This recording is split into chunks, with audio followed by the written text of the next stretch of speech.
যে হায়েস মাইক্রোবাসে 4 জন সিসিটিভি ফুটেজটা মূলত বিশ্লেষণ করি শুধুমাত্র ঘটনাস্থল নয়, যে ওই ঘটনা থেকে কিছু দূরে একটা হায়েস মাইক্রোবাস, এই সূত্রের জের ধরে আমরা এই মাইক্রোবাসটি শনাক্ত করার চেষ্টা করি। বিআরটি এর মাধ্যমে এর মালিকানা আমরা যাচাই করি। ওর নামে এক ড্রাইভার ওই দিন তার কাছ থেকে ভাড়ায় নিয়ে আসে, বাট যখন একটি নাম সে বলে ডেটাবেজে তাকে ডাকাত হিসাবে আমরা দেখি।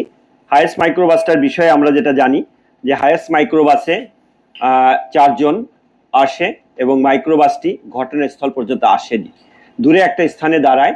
দূরে একটা স্থানে আমরা সিসিটিভি ফুটেজটা মূলত বিশ্লেষণ করি শুধুমাত্র ঘটনাস্থল নয়, ঘটনাস্থল থেকে শুরু করে ওইটা লিঙ্ক ধরে তারা কোন পথে এসেছে, আসার রুটটা দেখি, আবার যাওয়ার রুটটা দেখি।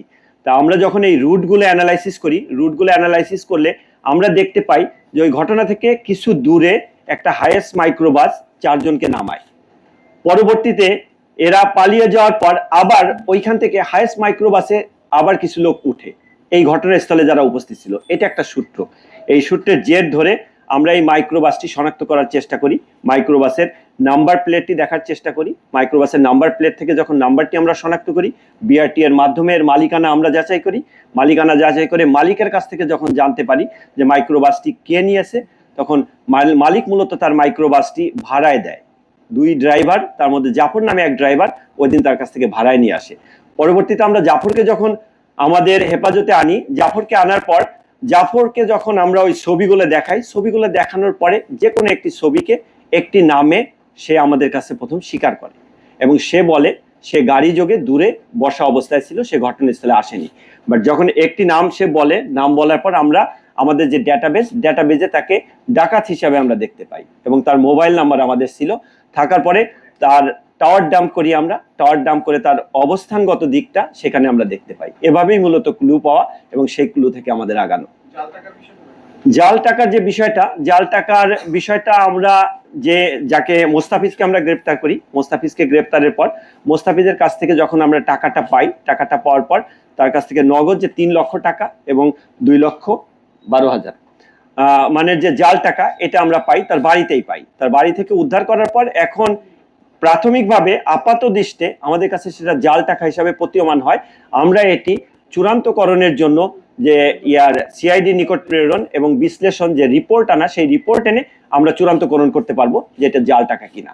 আমাদের কাছে প্রাথমিক দৃষ্টে সেটা জাল টাকা হিসেবে প্রতীয়মান হয়েছে এবং তাকে জিজ্ঞাসাবাদে সে আমাদের কাছে স্বীকার করেছে এই টাকাটা জাল টাকা এবং সেটার রুট আমরা বের করার চেষ্টা করছি যে মূলত সেই জাল টাকার এই কার্যক্রমটার সাথে আগে থেকেই তার ইনভলভমেন্ট আছে কিনা, সে কোথা থেকে এই টাকাটা পেল এবং এই চক্রটা কি নতুন আর একটা আঙ্গিকে, নতুন আর একটা ডাইমেনশনে আমরা সেটা বের করার চেষ্টা করছি। Thank you. ভাইয়া এতগুলো ঘটনা, একটা হলো ছিনতাই, একটা হলো অবৈধ অস্ত্র, আরেকটা হলো জাল টাকা, এতগুলো ধারাবাহিকতার পরেও আপনারা প্রাথমিক জিজ্ঞাসাবাদে 6 জনকে অ্যারেস্ট করেছেন, তারা এখন পর্যন্ত আপনাকে এই ব্যাপারে কিছু বলে না, বিষয়টা কেমন হয়ে গেল না?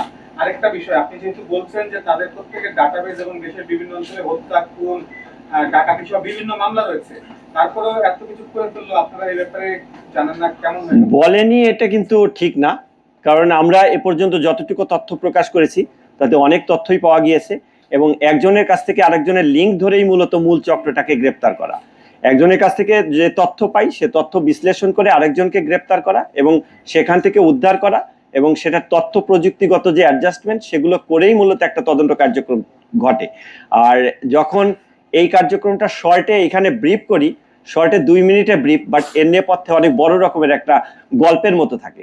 তাই এটা মনে হচ্ছে যে জাল টাকা, অস্ত্র, যখন একটা ডাকাতি করতে যাবে, ডাকাতি করতে গেলে সেখানে অস্ত্র থাকবে, সেখানে গাড়ি থাকবে, সেখানে মোটরসাইকেল থাকবে, পালানোর জন্য তার বাহন থাকবে, পালানোর জন্য বাহন না থাকলে সেখান থেকে পালাতে পারবে না, অস্ত্র না থাকলে ভীতি সঞ্চার করতে পারবে না, ডাকাতি কার্যক্রম করতে পারবে না।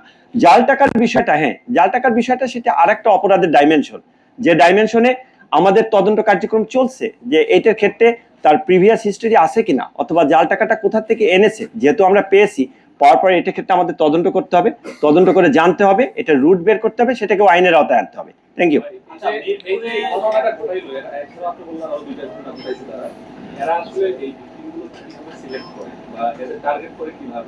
এইটার একটা মজার গল্প, এইটার একটা মজার গল্প এখানে। এইটার ক্ষেত্রে লোকাল সোর্স থাকে। Thank you. এটার ক্ষেত্রে লোকাল সোর্স থাকে। লোকাল সোর্স প্রথমে তাদেরকে ইনফরমেশন দেয় এবং দীর্ঘদিন সেটা একই করে। এটার গল্পটা যেটা, ওদের কাছে যেটা জিজ্ঞাসা করলাম, কালো ব্যাগ নিয়ে যাওয়া নিয়ে আসা, এটা কয়েকদিন তারা দেখে।